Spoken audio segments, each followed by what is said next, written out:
really interested in the original culture, right? In the national culture, in the context, in the products, in the people, in the voice actors. I mean, that is what fuels that, and then you also get to work with people who want to hear about all that stuff too. So, you know, that's also, I think, the fandom of the active fan, which is the term that's been bandied about quite a lot.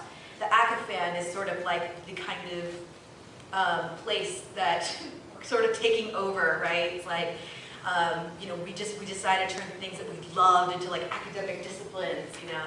So, which is really exciting, and it's a really nice community out there too. Amanda, just maybe one question. Definitely for you, how important is it to ground your research in specific theoretical approaches, whether it be sort of individual writings or individual authors? I mean, Gino certainly talked to that, but... Yeah, I would also, yeah, I think there is something that I will admit that I struggle with, and that I'm the only person in my department that works on anime.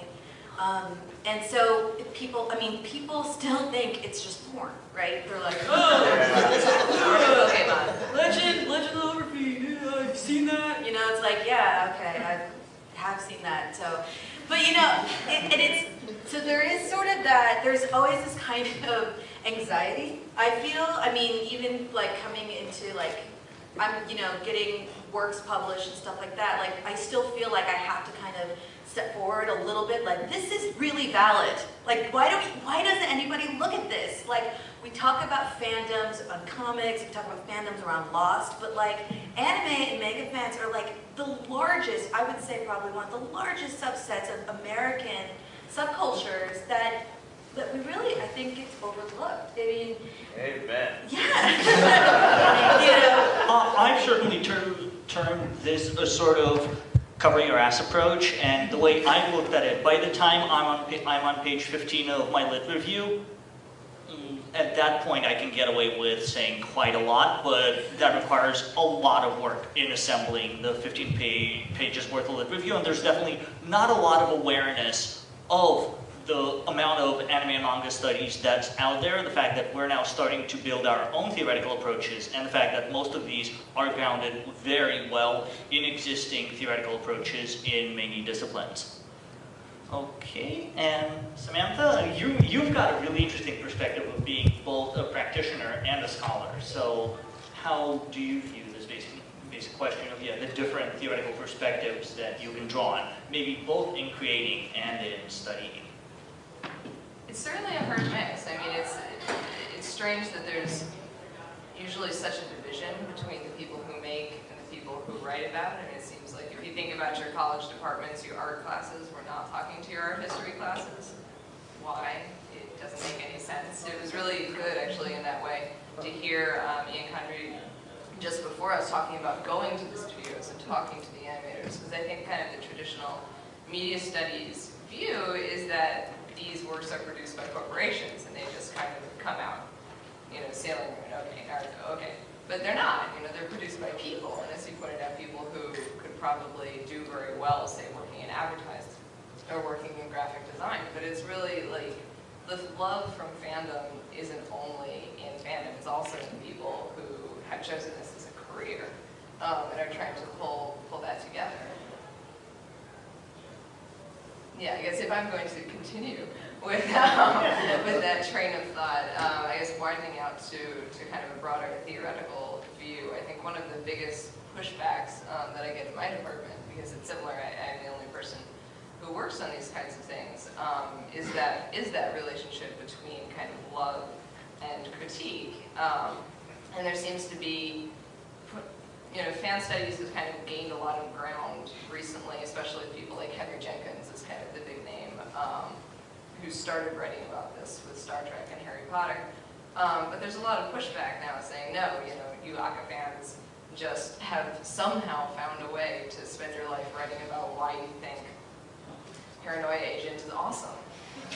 You know, and like what you should really be looking at is the way that the anime might not make any money, but companies can take those characters and they can merchandise them, and you're buying all of this stuff. I felt the need to wear one of my Bleach t-shirts to present today. Kind of. Should have worn my Nike. Yeah, you should. In homage, and what I feel like is getting overlooked is that you don't have to be critical to be intelligent and to be engaged, and there's a lot of, I feel like right now, kind of groundswell theory, looking at how emotion and love and affect and engagement are just as valid ways of producing interesting ideas and ways of affecting the world as critique and saying, look what groups aren't represented, look who's being excluded. One thing I found, again, in my own writing is that sometimes it's not necessarily hard to find anime and manga to match the theory. It's a lot harder to find the theory to match the anime and manga, especially when you don't necessarily, or even if it's a topic related to anime and manga, especially when you don't necessarily know enough or a lot about particular theoretical approaches. You know they exist, but you're essentially learning from ground zero. In my own work, again, trying to model anime fan subber communities as networks, not necessarily social networks, but networks in a sociological and even a political sense. There was a lot of reading I had to do about 50 years worth of network theory. And it wasn't until I did that reading and I got that reading over with that I was able to submit an article that would be publishable and that would add to sort of the common knowledge. Is that something that you guys have come across or faced or thought about? Well, you know, my department has just been, you know, you should come to Hawaii. That's what I was thinking.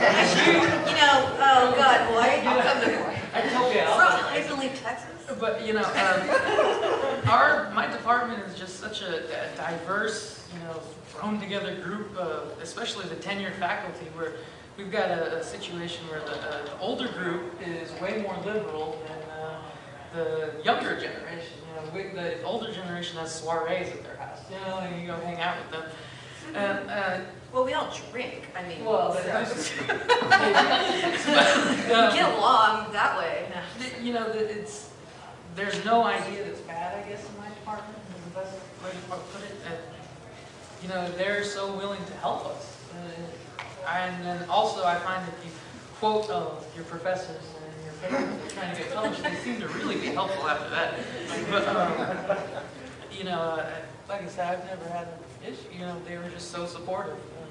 Man, maybe for you, you definitely seem like you know a lot about sort of not necessarily unpopular anime, but definitely have very wide-ranging interests. Is it ever difficult for you to sort of start or fit the theoretical approach to the anime that you're trying to, or do you work at it backwards? Yeah, I do have that difficulty because I will start with a show that I just really love, you know, and like I really want to like work on Oran, like High School Host Club. I love it. I just love it because everything about it. But if you really, I mean, like even in regular television, film theory, comedy itself is such a slippery beast.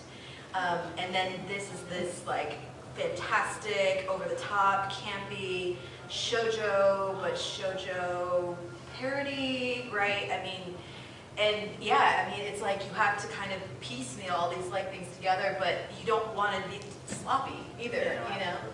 And also like something like, you know, analyzing the manga itself versus the anime series, you know, are two different beasts as well. And it's different to analyze a serialized narrative than it is a 2-hour film, right? Or, you know, or a TV movie or something that's much shorter. And these sort of long form things, those also have different sort of theoretical approaches that you can apply as well. So it can get kind of dicey. And I do find myself like trying to kind of use the tools that I have here in a lot of US, but you know, there aren't, like, people are so amazed that like Lost is like, oh, it's so weird and complex, and then they threw this fog monster or whatever. I never watched it, but, and I'm like, watch an anime, like just once, like, because this shit has been done forever. Like, if you guys think it's so exciting that they're doing all these, they're breaking the fourth wall and they're, you know, they're going into fantasy. It's like this is old, you guys. So it's actually been, I've actually taken a lot of the recent writings on Lost and try to like counter back and like say like, look at this over here and this other thing. An awesome example of this that I noticed in my own research, and apparently I'm now being cited on this all over the place, is people are suddenly realizing that you can fan sub American stuff for distribution in China.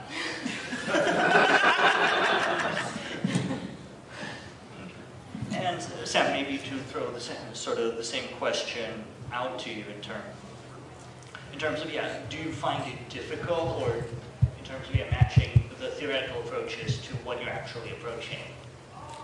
I think it definitely can be, especially when you're dealing with kind of like high theory and philosophy. Like Deleuze is pretty recent. I was trying to write a paper kind of tangentially related to this stuff on the Guild using Hegel. They're talking about, kind of synthesis and antithesis and new things, and you have kind of a person and you have an avatar, and the relationship between the person and the avatar can't really boil down to either. It's kind of a synthesis that's more than the sum of its parts.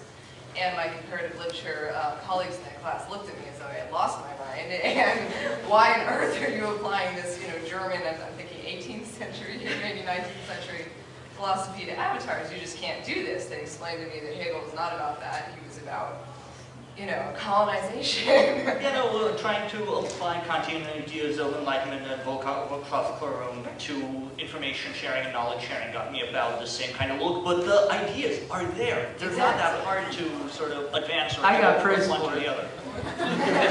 Yeah, I wanted to apply Gramsci to Natalia, because I thought, like, how better to discuss the subjugation of powers and the international sort of like bullying that goes about in like international wars, but sometimes you're just like, okay, maybe pull back a little. I mean, in my field, everybody applies Benjamin to everything. Well, and actually, there's also within like my field too, like the fact of applying animation itself. I mean, when Professor Condry talked about Thomas Lamar, he literally does the nuts and bolts of what cellular animation is, how it's layering, how there actually is no depth, there is no zoom, right? It's all hand-drawn. There's no close-up, right? There's no camera moving in 180-degree space. It's all flat, it's all two-dimensional. And taking that and realizing the differences between that and in trying to compare it to, say, a film or an Ozu film or something, if you want to do like the analysis of a Tokyo apartment or house, so yeah, like there are just so many different ways that you can try to approach. I was going to say attack, but I don't attack. Yeah, and if I could just step in on that, I think, Lamar's book, like Professor Condry said, is very dense and certainly makes for a long reading. I'm going to confess to only being about halfway through. But that's one of the few examples where someone's actually taken the mechanics of production and how artistically you make something and looked at it in a theoretical way, which really just does not happen very much. That actually segues very well into the next question I would like us to kick around. All of us have experience with other types of visual studies and with studying other types of visual artifacts. What are the differences or similarities that we're seeing between, anime and manga studies and other types of visual culture studies? Well, I would say other types of visual studies get a little bit more recognition and respect. When you're talking about a movie, perfect example, like when I talk about, say, just as a Superman, I can talk about the ontological implications of being not man, so to speak. If I do that with the Guyver, I have to explain for about 2-3 pages who the Guyver is, the whole story, and then jump off and bring in the theory and try to match it up, so to speak. In terms of what's it called? I've lost my train of thought. But I find it if we could get a little bit more recognition and maybe appreciation for academics in manga, it might bring more of the academia into the fold, so to speak. So it would be easier to talk about it. When I'm looking to cite somebody trying to explain something, I could just look and type it up on Google Scholar, and I can find exactly what I'm working on that will be announced later this week. Hopefully, will actually go a long way to solving that. Great, that's good. But yeah, continuing sort of on the same question, Amanda, do you have any thoughts on that? Basically, the differences or sort of the comparison between studying other types of visual culture and studying anime and manga. Well, because within a communications department, there's a lot of my colleagues work on social media, right?